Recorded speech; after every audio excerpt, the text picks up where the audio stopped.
สบายดียังไงก็ถึงความรู้สึกที่เขาได้ทำวันนี้ผมรู้สึกเนาะรู้สึกดีใจหลายและก็รู้สึกตื่นเต้นหลายเพราะว่าเทื่อนี้เป็นเทื่อแรกที่ว่าเขามานครหลวงเวียงจันทน์เขาเป็นคนแขวงสารวัตรหลายคนอาจจะยังบ่รู้จักเนาะเขาสื่อวงวิไลจูมานีเป็นเจ้าของช่อง TikTok วงวิไลวงทีวี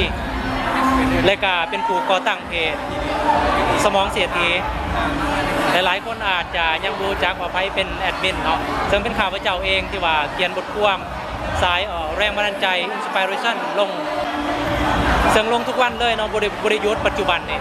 เขาว่าจะเป็นการตลาดการขายประวัติคนสำเร็จอย่างต่างๆที่วันเป็นแรงบันดาลใจที่ว่าขับเคลื่อนให้คนเฮามีแรงในการลุกขึ้นมาสู่ชีวิตสำหรับคนที่ว่าเริ่มต้นก็สามารถกับเข้าไปอ่านได้เพราะว่าบทความและการเนื้อหานี่จะเน้นไปทางเฮ็ดให้คนเฮากล้าลงมือเฮ็ด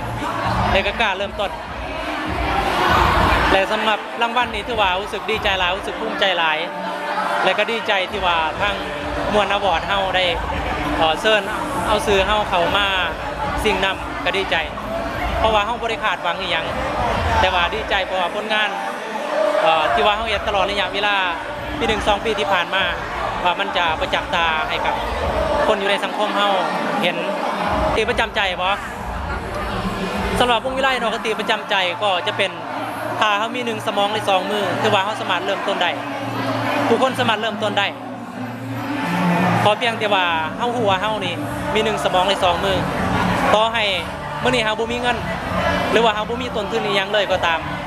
ถ้าเฮามี1สมองใน2มือที่ว่าพ่อแม่เฮาให้มาถือว่าเฮามีต้นทุนที่ดีที่สุดแล้วขอบใจหลายขอบใจหลายๆ